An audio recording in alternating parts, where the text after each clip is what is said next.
नमस्कार दोस्तों, स्वागत है आपके अपने YouTube चैनल सनबिग क्लासेस में। हम लोग प्लेटफॉर्म में दिया हुआ ALP टेक्नीशियन के प्रैक्टिस सेट देख रहे हैं और आज प्रैक्टिस सेट नंबर 33 देखेंगे, जिसमें दिया हुआ सारे 75 प्रश्नों को सोल्यूशन करेंगे, मैथ और रीजनिंग का भी। तो आइए शुरू करते हैं पहले प्रश्न से। पहला प्रश्न है कि सौम्या जो है तनु के एकमात्र भाई की माँ है। यहाँ पर अगर कहा जाए कि सौम्या जो तनु के एकमात्र भाई की माँ है, तनु के एकमात्र जो है वो भाई की माँ है सौम्या। उसके बाद कह रहा है कि प्रीतम तनु के पिता का एकमात्र पुत्र है। तनु का जो पिता हुए, तनु के पिता, उसके एकमात्र पुत्र कौन है? वो है प्रीतम।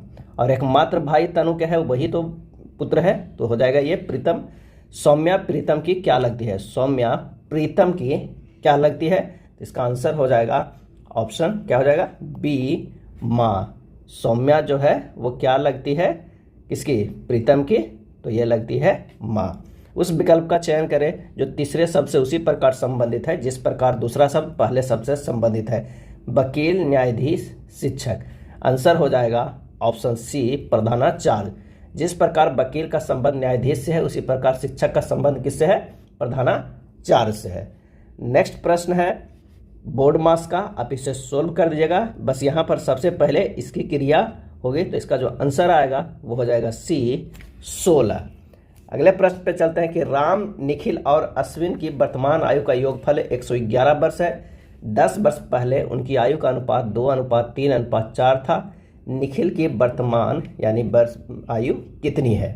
तो आइए प्रश्न से कह रहा है 2 + 3 + 4 ये यूनिट था, कब था? तो अभी जो योगफल 111 है उसमें से 10 साल पहले करा है, तीनों का 10 साल, तो 30 घट जाएगा, हो जाएगा कितना? 81, कितने? 9 यूनिट के बराबर। तो 1 यूनिट बराबर हमारे पास कितना आ जाएगा? तो वो हो जाएगा कितना? तो 81/9। तो 3 यूनिट का कितना हो जाएगा? तो वो हो जाएगा 81/9 × 3 = 27। अब निखिल की वर्तमान आयु कितना हो गया? 27 + 10 हो गया कितना? = 37। आंसर जो हमारे पास आ जाएगा वो हो जाएगा 37। नई कार्तीय चिन्ह परिपाटी का पालन करते हुए किसी उत्तल दर्पण की वक्रता केंद्र +18 सेंटीमीटर पर स्थित है। इसका फोकस खाली स्थान पर स्थित होगा। तो F बराबर जो होता है वो R/2 होता है। यहाँ पर वक्रता त्रिज्या दिया हुआ है 18, प्लस में है बटा 2 से भागा दे देंगे तो हो जाएगा +9। उत्तल दर्पण की फोकस दूरी हमेशा धनात्मक होता है। तो आंसर हो जाएगा हमारे पास कौन सा? तो हो जाएगा कितना? तो 9 सेंटीमीटर। ऑप्शन डी सही हो जाएगा।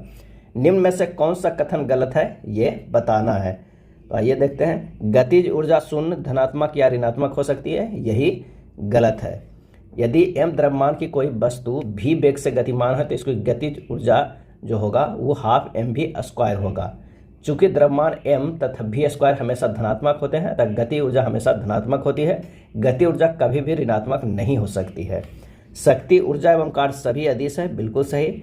स्थिति ऊर्जा शून्य, धनात्मक या ऋणात्मक हो सकती है, यह भी सही है। बैलिस्टिक दोलक गोलियों की चाल मापने की एक युक्ति होती है, यह भी सही है।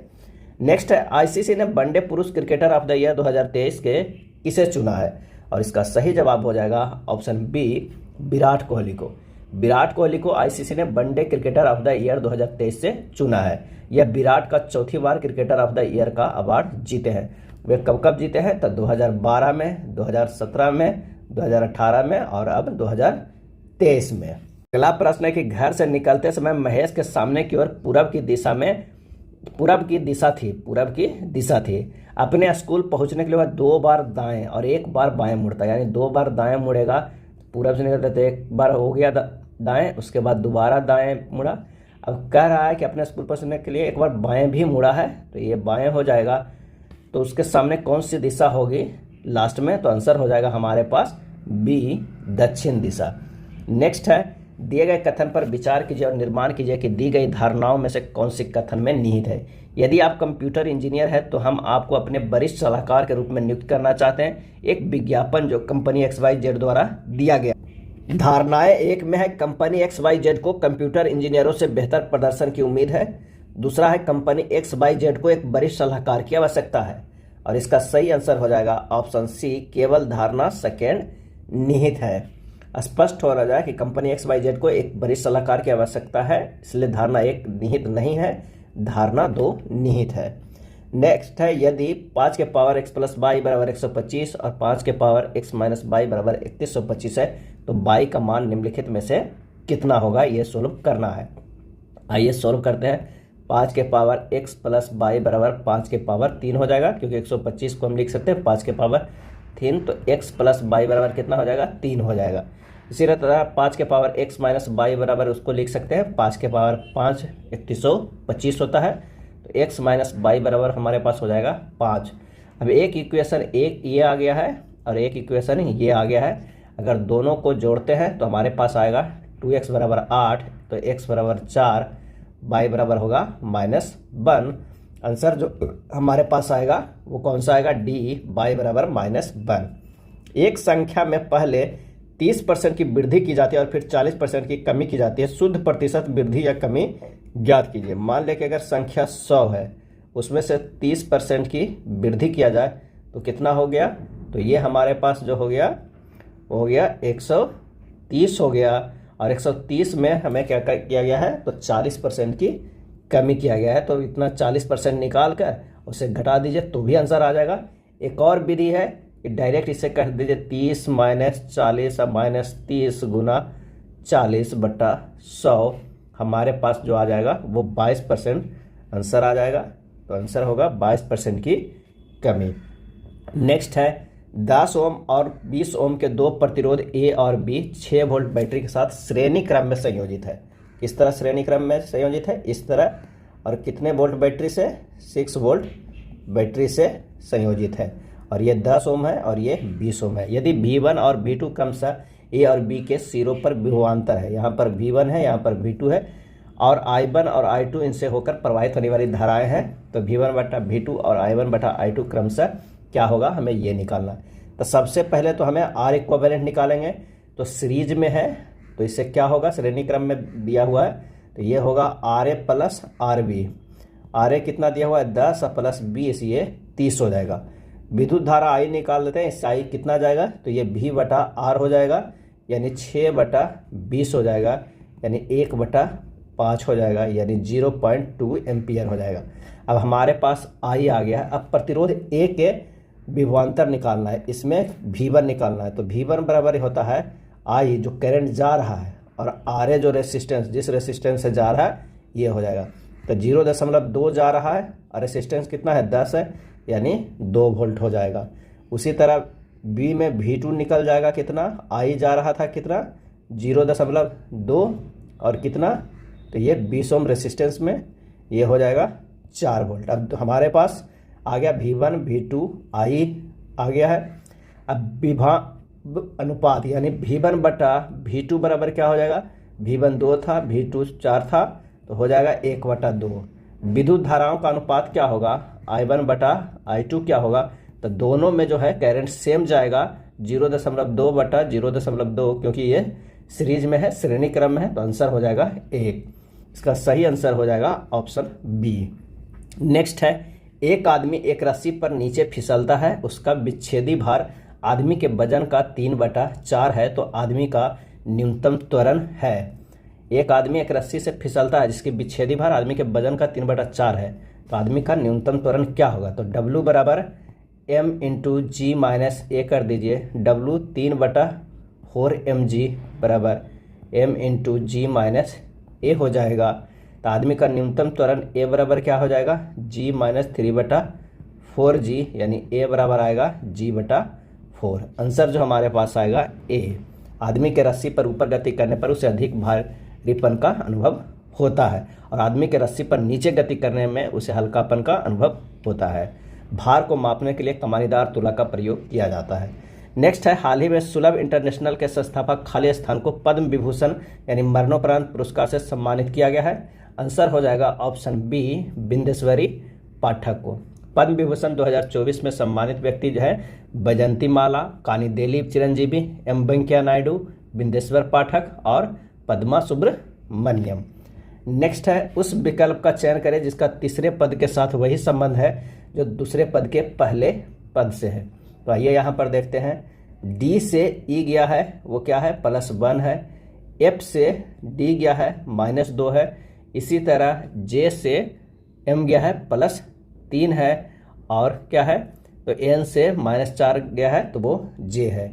अगला अगर उसी तरह हम देखते हैं इसका करते हैं +1 का सीरीज, -2 का, +3 का और -4 का, तो हमारा निकल के आएगा ओ से पी जाएगा, डब्ल्यू से यू जाएगा, एस से के जाएगा और के से जी जाएगा। आंसर हो जाएगा ऑप्शन ए।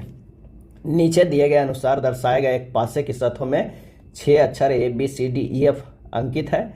बी अंकित सतह के विपरीत सतह पर कौन सा अक्षर अंकित है। यहाँ पर देखिए ई जो है वो कॉमन है, यहाँ से हम क्लॉकवाइज चल जाते हैं तो यहाँ हो जाएगा ई ए बी, ये हो जाएगा ई डी एफ, ये दोनों एक है तो इसके अपोजिट जो होगा, जो बाकी जो बच रहा है वो हो जाएगा, और ए के अपोजिट डी होगा, बी के अपोजिट जो है वो क्या होगा एफ होगा। यहाँ पूछ क्या रहा है बी के अपोजिट, तो आंसर जो हमारे पास हो जाएगा वो सी हो जाएगा। पासे या डाइस का बेहतरीन वीडियो देखना चाहते हैं तो सनबिक मैथ पे डाला हुआ है, आप जाकर देख सकते हैं, लिंक डिस्क्रिप्शन में दिया हुआ है। नेक्स्ट है 7893 बाई 9990 को इसके आवर्ती दशमलव रूप में परिवर्तित कीजिए। तो आवर्ती दशमलव बराबर होगा 6900 - 7 बटा 99 और 90 बराबर ये हो जाएगा कितना 0.7900, इस पे 2 बार। आंसर जो हमारे पास आ जाएगा ऑप्शन सी। या फिर अगर आपके पास टाइम है तो थोड़ा ऑप्शन से भी आप बना सकते हैं, अगर ऊपर से आवर्ती दशमलव के रूप में परिवर्तित नहीं करने आ रहा है, अगर रेकरिंग का आप प्रश्न बना रहे हैं तो उससे भी आप आंसर ला सकते हैं। अगला प्रश्न है निम्नलिखित बार ग्राफ दिए गए वर्षों के दौरान बासमती चावल के उत्पादन टन को दर्शाता है। निम्नांकित ग्राफ के आधार पर नीचे दिए गए प्रश्न का उत्तर दीजिए कि 2012 में बासमती चावल के उत्पादन की तुलना में 2015 में बासमती चावल के उत्पादन में अनुमानित प्रतिशत वृद्धि कितनी हुई है।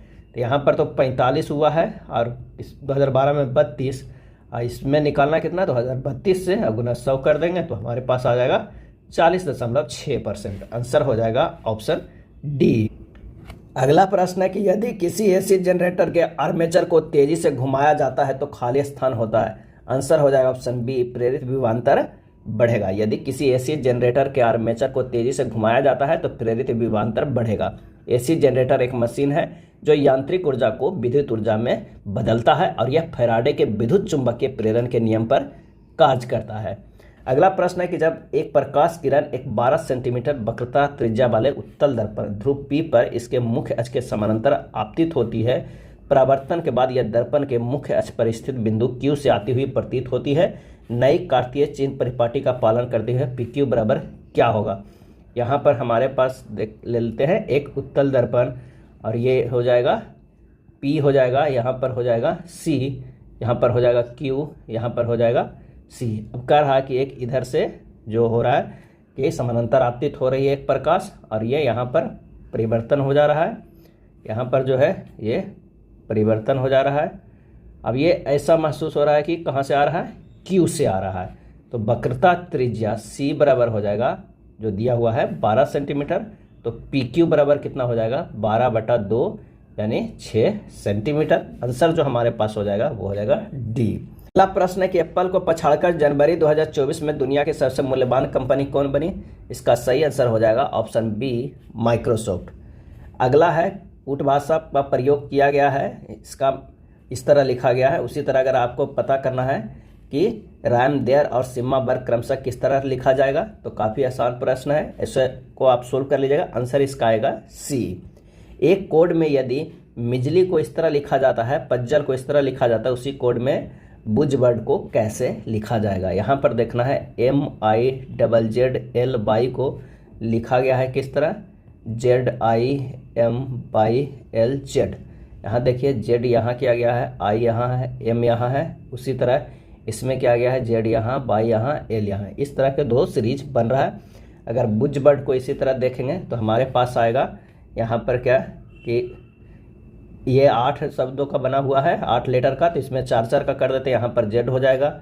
यहाँ भी हमारे पास क्या आएगा वो Z आएगा, ये U होगा, यहाँ पर B होगा, यहाँ भी है। ये 3 का था, इसमें 4 का बनेगा। तो आंसर जो हमारे पास निकल के आएगा वो होगा D। दो पाइप ए और बी एक टंकी को क्रमशः 21 मिनट और 28 मिनट में भर सकता है। दोनों पाइप एक साथ खोले गए किंतु 4 मिनट पश्चात पाइप बी को बंद कर दिया गया। टंकी भरने में कुल कितना समय लगेगा? ए जो है वो कितना 21 मिनट में भर रहा है और बी जो है 28 मिनट में। दोनों का एलसीएम लेंगे 84 हो जाएगा, इसका 4 हो जाएगा, इसका 3 हो जाएगा। कार्य क्षमता टोटल कार्य 84 है। 4 मिनट क्या करता है? ए और बी दोनों भरता है, यानी 4 गुना दोनों का कार्य क्षमता 4 3 7 हो जाएगा। 7 से गुना कर देंगे यानी 28 यूनिट है जो भरा गया है। और 84 से अब क्या है 28 घटा देंगे, हमारे पास कितना आएगा 56 आएगा। और 56 जितना कार्य बचा है यूनिट उसे सिर्फ एक कर रहा है और एक की कार्य क्षमता कितना है 4 है, तो ये 14 मिनट लगेगा ए को करने में। और पहले लगा था दोनों को करने में 4 मिनट और अब ये 14 मिनट। टोटल कितना हो गया 18 मिनट। यही हमारा आंसर आ गया ऑप्शन डी।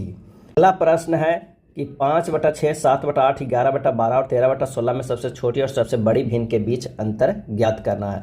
तो सबसे पहले हमें क्या करना होगा कि हरों का एलसीएम ले लीजिए। एलसीएम बराबर कितना हो जाएगा 48 हो जाएगा। अब हरों को समान कर दीजिए, अंश और हर है उसमें हर को समान कर दीजिए। तो 5/6 है, अगर नीचे 48 लाना होगा तो हमें क्या करना होगा 8 से गुना करना होगा। ये भी 8 से गुना, तो ये हो जाएगा 40/48। उसी तरह हो जाएगा कौन सा 42/48, ये हो जाएगा 44/48 और ये हो जाएगा 39/48। अब इसमें से क्या है कि यदि हर समान हो तो सबसे बड़ा अंश सबसे बड़ी संख्या और सबसे छोटी अंश सबसे छोटी संख्या होगा। तो सबसे छोटी भिन्न कौन हो गया 39/48 और सबसे बड़ा भिन्न कौन हो गया 44/48। और दोनों के अगर हम अंतर कर देंगे तो 44/48 माइनस 39/48 हमारे पास आंसर आ जाएगा 5/48। सही आंसर हो जाएगा ऑप्शन सी। नेक्स्ट है निम्न कथनों पर विचार कीजिए। क्षितिज के निकट सूर्य से आने वाला प्रकाश हमारी आंखों तक पहुंचने से पहले वायु की मोटी परतों से गुजरता है और पृथ्वी के वायुमंडल में अपेक्षाकृत अधिक लंबी दूरी तय करता है। दूसरा कथन है कि क्षितिज के निकट अधिकांश नीले प्रकाश की छोटी तरंगदैर्घ्य वाले प्रकाश कणों द्वारा इधर उधर प्रकीर्णित हो जाते हैं और हमारी आंखों तक पहुंचने वाला प्रकाश अपेक्षाकृत अधिक तरंगदैर्घ्य का होता है। उपरोक्त में से कौन सा कथन हमें सूर्योदय और सूर्यास्त के समय सूर्य के लाल रंग को समझने में मदद करता है? इसका आंसर हो जाएगा ऑप्शन बी। दोनों कथन जो है वो सही है। प्रकाश के प्रकीर्णन जो है वो प्रोपोर्शनल टू 1/λ4 होता है। किसी क्षण चुंबक के चुंबकीय क्षेत्र से संबंधित निम्न कथनों पर विचार कीजिए। इसमें परिमाण और दिशा दोनों होते हैं। चुंबकीय क्षेत्र रेखाएं बंद वक्र होती है। सही आंसर हो जाएगा सी, 1 और 2 दोनों होगा। हाल ही में बच्चों के लिए दुनिया का पहला मलेरिया वैक्सीन कार्यक्रम किसने प्रारंभ किया? और इसका सही आंसर हो जाएगा ऑप्शन बी, कैमरून। बच्चों के लिए दुनिया का पहला मलेरिया वैक्सीन कार्यक्रम कैमरून देश ने प्रारंभ किया।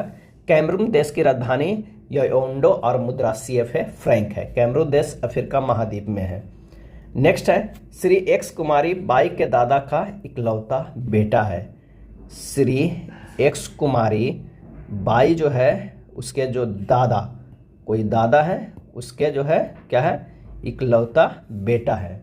श्री एक्स कुमारी बाई के दादा का इकलौता बेटा है। यदि श्री एक्स का कोई भाई या बहन नहीं है और उनके पिता कुमारी बाई के जो है कुमारी बाई के दादा हैं तो श्री एक्स कुमारी बाई से क्या संबंध है? इसका जो आंसर हो जाएगा वो हो जाएगा डी, पिता है। बाई के जो ये पिता हो जाएंगे और इसके ये पिता हैं।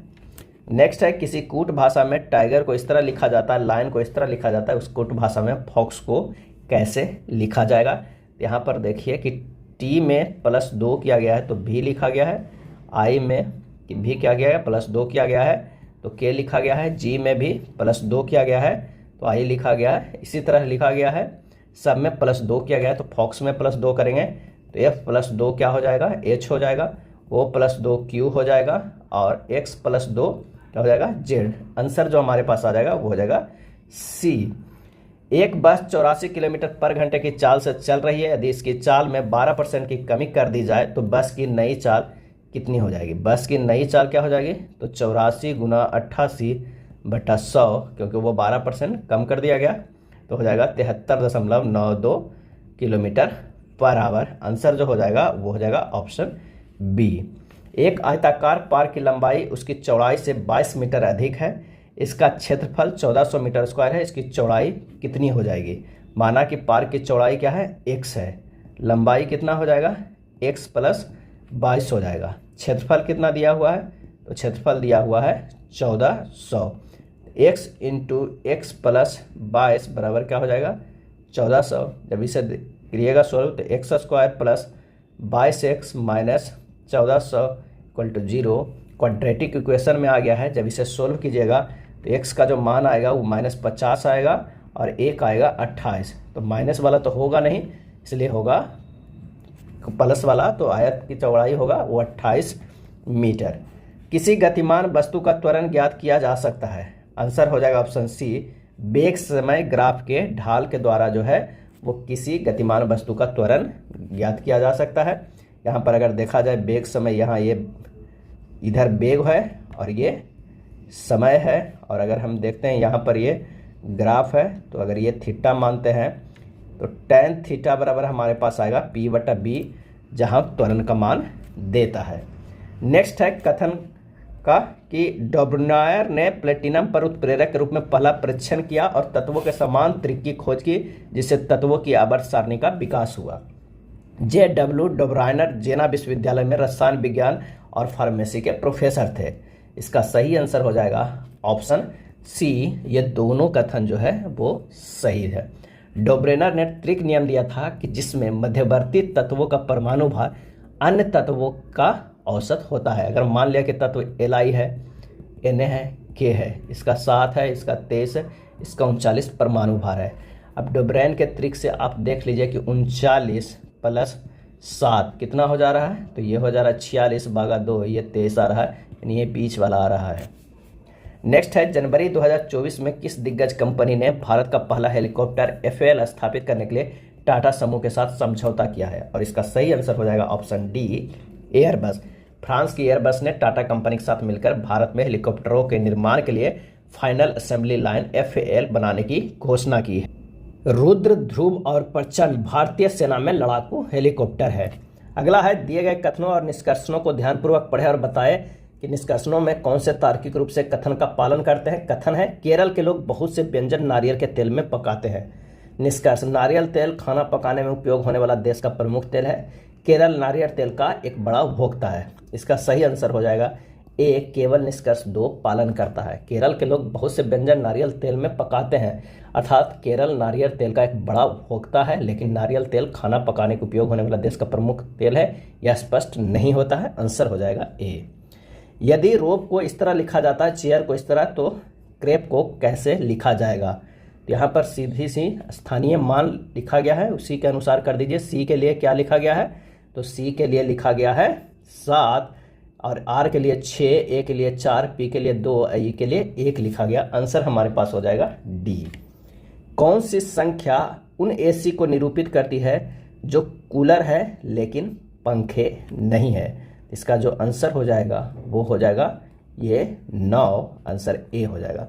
वह छोटी से छोटी प्राकृतिक संख्या ज्ञात कीजिए जिसे 2430 में से घटाने पर यह एक पूर्ण वर्ग संख्या बन जाएगी। क्या हो जाएगी, पूर्ण वर्ग संख्या बन जाएगी। तो 2430 में अगर हम 29 घटाते हैं तो यह आ जाता है 2401, जो एक पूर्ण वर्ग है। आंसर हो जाएगा ऑप्शन ए। जब कोई व्यक्ति V1 और V2 किलोमीटर पर घंटे की चाल से समान दूरी तय करता है तो उसकी औसत चाल 5 किलोमीटर पर घंटे है, लेकिन जब वह समान समयावधि में इन्हीं चालों से यात्रा करता है तो उसकी औसत चाल 5.5 किलोमीटर पर घंटे होती है। दोनों चालों के बीच धनात्मक अंतर ज्ञात कीजिए। जब दूरी समान हो तो औसत चाल क्या हो जाएगा, 2V1 V2 by V1 plus V2। औसत चाल 5 है, यहाँ पर हो जाएगा कितना, 2V1 V2 बटा V1 प्लस V2, यानी 2/5 V1 V2 बराबर हो जाएगा कौन, V1 प्लस V2। जब समय समान हो तो औसत चाल क्या हो जाता है, तो वो होता है V1 प्लस V2 बटा 2 होता है। कब, जब समय समान हो, समय समान हो। तो यहाँ पर हो जाएगा कितना, 5.5 बराबर V1 प्लस V2 बटा 2, तो V1 प्लस V2 बराबर कितना हो जाएगा, 11। यहाँ ये 2 हो गया इक्वेशन, और ये जो है इक्वेशन 1 हो जाएगा। अब हमारे पास जो है कि समीकरण 1 से हम मान रख के करते हैं, 2v2 बराबर हो जाएगा 11 गुना 5/2 यानी 55/2। v1 माइनस v2 के होल स्क्वायर बराबर हो जाएगा v1 प्लस v2 के whole square minus 4v1 v2। अब मान से इसे सोल्व कर दीजिए तो ये हमारे पास आ जाएगा कितना, तो ये हो जाएगा 121 माइनस 4 का स्क्वायर गुना 55/2। v1 माइनस v2 जो आएगा √11 यानी √11 किलोमीटर पर घंटा। सही आंसर हो जाएगा वो सी। वास्तविक गैस आदर्श गैस की तरह व्यवहार कब करती है, और इसका सही आंसर हो जाएगा ऑप्शन डी, उच्च तापमान एवं निम्न दाब पर। वास्तविक गैस वंडर वाल के नियम का पालन करता है, और वो नियम क्या है, तो वो है P + n² a/v² into v minus NB बराबर nRT। वह गैस जो आदर्श गैस समीकरण का पालन करता है उसे आदर्श गैस कहते हैं। आदर्श गैस का समीकरण क्या होता है, PV बराबर nRT। क्या होता है, PV बराबर nRT। निम्नलिखित को सुमेलित कीजिए। एक तरफ प्राकृतिक स्रोत है और एक तरफ जो क्या है वो अम्ल है। नींबू की बात करें तो वो है साइट्रिक अम्ल। बिच्छू बुट्टी के चुभने वाले जो रोए हैं वो कौन है, वो है मेथनोइक अम्ल। और टमाटर की बात करें तो ऑक्जेलिक अम्ल। आंसर जो हमारे पास हो जाएगा वो हो जाएगा सी। अगर सेब पूछा जाता तो मैलिक अम्ल होता है, सिरका में एस्टिक अम्ल और इमली में टार्टरिक अम्ल पाया जाता है। मार्बल पैलेस चिड़ियाघर जिसे वर्ष 1854 में स्थापित किया गया था, देश का सबसे पुराना मौजूदा चिड़ियाघर कहाँ स्थित है, और इसका आंसर हो जाएगा ऑप्शन बी, कोलकाता में। कहाँ स्थित है, कोलकाता में। भारतीय केंद्रीय चिड़ियाघर प्राधिकरण भारत के सभी चिड़ियाघरों का शासी प्राधिकरण होता है, और अलीपुर प्राणी उद्यान जो है वो कहाँ है, कोलकाता में स्थित है। नेक्स्ट है, एक निश्चित कूट भाषा में एंगल को इस तरह लिखा जाता है, बीइंग को इस तरह, और ब्रोक को किस प्रकार लिखा जाएगा। तो यहाँ पर देखिए कि ए से हमें सी मिला है तो वो क्या है, तो +2 किया है। एन से +3 करने पर क्यू मिलता है। जी से +4 करने पर के मिलता है। एल से +5 करने पर क्यू मिलता है। ई से +6 करने पर क्या हो मिलता है, वो मिलता है के मिलता है। यानी +2 +3 +4 +5 +6 किया गया है। अगर देखा जाए ब्रोक में तो बी से +2 करेंगे तो डी मिलेगा, आर से +3 करेंगे तो यू मिलेगा, ओ से +4 करेंगे तो एस मिलेगा, इसी तरह पी मिलेगा, के मिलेगा। आंसर जो हो जाएगा ऑप्शन डी हो जाएगा। आइए कथन एवं निष्कर्ष का प्रश्न है। कुछ जो कह रहा है कॉस्ट, वो क्या है, तो कुछ कॉस्ट जो है वो चारकोल है, ये चारकोल है, ये जो है वो कॉस्ट है। उसके बाद कह रहा है कुछ पेट्रोल डीजल है। यहाँ पर कुछ जो है वो क्या है, पेट्रोल है। कुछ पेट्रोल जो है हमारे पास वो क्या है, डीजल है। ये हो जाएगा डीजल, ये डीजल है। उसके बाद कह रहा है सभी डीजल जीवाश्म है। सभी जो डीजल है वो क्या है, तो ये हो जाएगा जीवाश्म है, जीवाश्म है। अब आइए निष्कर्ष निकालते हैं। कुछ पेट्रोल चारकोल है, कुछ पेट्रोल चारकोल है, गलत है। कुछ जीवाश्म पेट्रोल है, बिल्कुल सही है। कुछ कॉस्ट डीजल है, ये गलत है। आंसर जो हमारे पास आएगा वो हो जाएगा ए, केवल निष्कर्ष सेकेंड पालन करता है। आइए शर्त वाले प्रश्न है। यदि पहला घटक एक प्रतीक है और तीसरा घटक एक संख्या है तो इन दोनों के कूटों को आपस में बदलना चाहिए। यदि पहला घटक एक विषम संख्या है और अंतिम घटक एक सम संख्या है तो पहले और अंतिम घटकों को इस तरह के रूप में कूटबद्ध किया जाना चाहिए। यदि दूसरे और तीसरे दोनों घटक पूर्ण वर्ग है तो तीसरे घटक को दूसरे घटक के कूट के रूप में कूटबद्ध किया जाना चाहिए। अब इसका हमें निकालना है किस प्रकार कूटबद्ध किया जाएगा। तो ये कौन सा करता है शर्त, तो ये शर्त जो है वो एक है, वो लागू कर रहा है। तो इसे देखेंगे तो हमारे पास आ जाएगा MKDWT। शर्त एक के अनुसार ये आ जाएगा। आंसर जो हमारे पास आएगा वो होगा ए। नेक्स्ट प्रश्न है, एक चतुर्भुज के तीनों कोनों का माप जो है 90 डिग्री, 96 डिग्री, 88 डिग्री है। इसके चौथे कोनों का माप क्या होगा, तो चारों कोनों का योगफल जो होता है 360 डिग्री होता है। और ये 90 + 96 + 88 बराबर हो जाएगा 274 डिग्री। और जो हमारा आएगा वो 360 - 274 कर देंगे तो चौथे डिग्री वो आ जाएगा, चौथे कोण का माप आ जाएगा, ये हो जाएगा 86 डिग्री। आंसर हो जाएगा बी। a + 1/a बराबर 9 है तो a³ + 1/a³ का मान निम्नलिखित में से कितना होगा। तो दोनों तरफ जो है वो हम घन कर देते हैं। a + 1/a के होल क्यूब बराबर क्या हो जाएगा, ये घन करेंगे 9 × 81 और 81 गुना 9 क्या हो जाएगा, 9 और 9 ठीक 72, 729 हो जाएगा। अब इसे तोड़ देते हैं, a cube plus 1/a³ plus 3 into a into 1/a into a plus 1/a बराबर 729।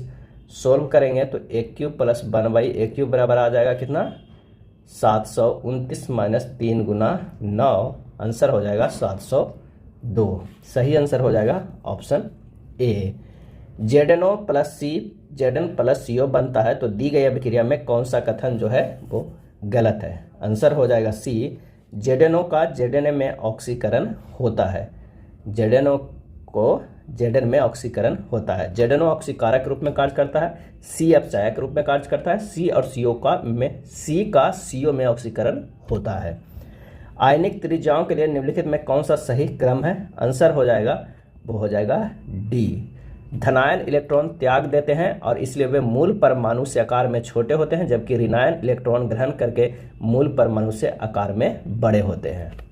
अंतर्राष्ट्रीय पादप संरक्षण सम्मेलन IPPC किससे संबंधित है। आंसर हो जाएगा ए, FAO से संबंधित है।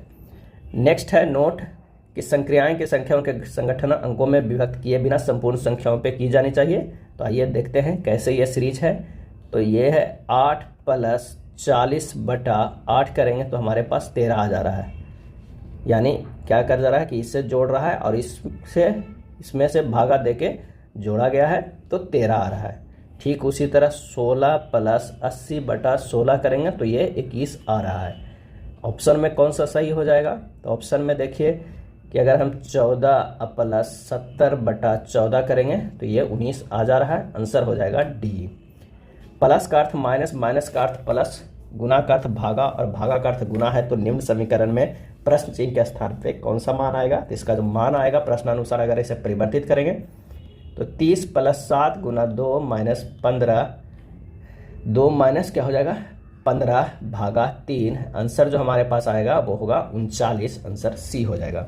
यदि डिस्काउंट शब्द के सभी अक्षरों को बाएं से दाएं अंग्रेजी वर्णमाला के क्रम में व्यवस्थित किया जाए तो कितने अक्षरों की स्थिति अपरिवर्तित रहेगी। तो यहाँ पर अगर अंग्रेजी वर्णमाला के क्रम में करते हैं डिस्काउंट का, पहले डिस्काउंट इस तरह लिख लेते हैं। यहाँ पर करेंगे CDINOSTU। यहाँ पर देख रहे हैं कि सिर्फ ओ का है जो स्थान है वो परिवर्तन नहीं हुआ है। तो आंसर हो जाएगा ऑप्शन बी।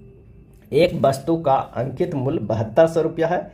इस पर 9% और 15% की 2 क्रमिक छूटें दी जाती है। उस वस्तु का विक्रय मूल्य क्या होगा। तो पहले तो एकल छूट निकाल लेना होगा। 9 + 15 माइनस 9 गुना 15/100 करके ये हो जाएगा कितना 24 माइनस 1.35 यानी 22.65%। वस्तु का विक्रय मूल्य कितना हो जाएगा। तो ये हो जाएगा 7200 गुना 100 माइनस 22.65/100 यानी हो जाएगा 5569.20। आंसर हो जाएगा ऑप्शन ए। अगला प्रश्न है 4 वर्ष पहले पुत्र और उसके पिता की उम्र का अनुपात 2:7 था और 10 वर्ष बाद 3:7 हो जाएगा। उनकी उम्र के बीच धनात्मक अंतर क्या है। माना 4 वर्ष पहले पुत्र की उम्र क्या था 2x था और पिता की उम्र कितना था 7x था। प्रश्न में कह रहा है 2x + 4 + 10 बटा 7x + 4 + 10 बराबर कितना हो जा रहा है 3/7 हो रहा है। इसे सोल्व कीजिएगा, x का मान आ जाएगा कितना 8 आ जाएगा। तो उनकी उम्र धनात्मक अंतर कितना हो जाएगा 7x माइनस 2x बराबर क्या हुआ 5x। अब 5 गुना 8 यानी 40 वर्ष। आंसर जो हमारे पास आएगा वो होगा डी। ब्यूटेन और पेंटेन के समावयवियों यानी आइसोमर्स की कुल संख्या कितना होगा। तो ब्यूटेन 2 होता है, नॉर्मल ब्यूटेन और आइसोब्यूटेन। पेंटेन का जो होता है वो 3 होता है, एन पेंटेन, आइसोपेंटेन और नियोपेंटेन। आंसर जो हमारे पास आ जाएगा 2 और 3। निम्न में से कौन सा कथन सही है ये बताना है। रासायनिक ऊर्जा ऐसे बलों से संबंधित होती है जो पदार्थों के अस्थायित्व को बढ़ा देती है, ये सही है। आंसर जो हमारे पास हो जाएगा वो होगा डी। निम्नलिखित में से किसे सह्याद्री पहाड़ियाँ कहा जाता है।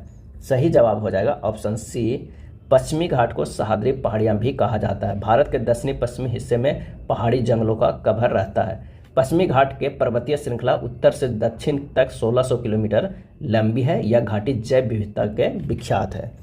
उस विकल्प का चयन करें जिसमें प्रश्न चित्र छिपा है, सन्निहित है, घूर्णन की अनुमति नहीं है। आंसर जो हमारे पास आ जाएगा वो हो जाएगा सी। निम्नलिखित श्रृंखला में आने वाली अगली आकृति का चयन करें, इसका आंसर हो जाएगा वो हो जाएगा ए। निम्नलिखित श्रृंखला में अगली अक्षर का चयन करें। यहाँ देखिए ए से अगर हम +6 करेंगे तो जी है, बी से हम +6 करेंगे तो एच होगा। इसी तरह सभी में +6 किया गया है। एस से +6 करेंगे तो हमारे पास आएगा बाई, और टी से +6 करेंगे तो हमारे पास आएगा जेड। आंसर होगा बाई जेड, ऑप्शन ए सही हो जाएगा। एक बेईमान डीलर अपने माल को लागत मूल्य पर बेचने का दावा करता है, लेकिन वह 1 किलोग्राम के लिए 950 ग्राम वजन का उपयोग करता है। उसका लाभ प्रतिशत कितना हो जाएगा? तो लाभ प्रतिशत बराबर हमारे पास हो जाएगा 1000 है, उसको कितना 950 ग्राम बेचता है, कितने में निकालेंगे 950 में, और गुना 100 कर देंगे तो हमारे पास यही 5.5/19% आ जाएगा। आंसर जो हो जाएगा वो हो जाएगा ऑप्शन ए। नेक्स्ट है, मनुष्यों में अनैच्छिक क्रियाएं जैसे कि रक्त दबाव, लार और उल्टी को इस प्रकार नियंत्रित किया जाता है। इसका सही आंसर हो जाएगा ऑप्शन ए मेडुला। मनुष्यों में अनैच्छिक क्रियाएं जो है जैसे कि रक्त दबाव, लार और उल्टी को मेडुला द्वारा नियंत्रित किया जाता है। जंतुओं में कौन सा पॉलीसेकेराइड आरक्षित ईंधन का काम करता है? और इसका सही आंसर होगा सी ग्लाइकोजन। जंतुओं में पॉलीसेकेराइड आरक्षित ईंधन का कार्य ग्लाइकोजन करता है। कोशिका भित्ति सेलुलोज का बना होता है। मनुष्य सेलुलोज का पाचन नहीं कर सकता है। और डेक्स्ट्रॉन जटिल शाखित ग्लूकोन है। मानव की आहार नाल के विभिन्न भागों के सही क्रम का चयन कीजिए। तो हो जाएगा सबसे पहले मुख में जाएगा, ग्रसिका, अमाशय, क्षुद्रांत और बृहदांत। मनुष्य की आहार नाल की कुल लंबाई कितनी होती है? तो 33 फीट होती है। कितनी होती है? 33 फीट होती है। सुगौली की संधि कब हुई थी? सुगौली की संधि जो है कब हुई? और इसका सही आंसर हो जाएगा ऑप्शन सी मार्च 1816 ईस्वी में सुगौली की संधि अंग्रेजों और नेपाल के साथ हुई थी। अंग्रेजों और नेपाल के बीच 1814 से लेकर 16 तक युद्ध हुआ था। उस समय भारत के गवर्नर जनरल लॉर्ड हेस्टिंग्स था। उस विकल्प का चयन करें जो दिए गए पैटर्न में प्रश्नवाचक चिन्ह के स्थान पर सही रूप से आएगा। आइए देखते हैं, 3 के स्क्वायर और 4 के स्क्वायर करेंगे और दोनों को जोड़ेंगे तो ये 5 के स्क्वायर आ जाएगा। उसी तरह 6 के स्क्वायर, 8 के स्क्वायर आप प्लस करेंगे तो 10 के स्क्वायर आएगा। 12 के स्क्वायर करेंगे और 5 के स्क्वायर करेंगे तो ये हो जाएगा 13 का स्क्वायर, यानी एक ट्रिपलेट बन रहा है। तो आंसर जो हमारे पास आ जाएगा वो कौन सा हो जाएगा? तो आंसर हो जाएगा डी।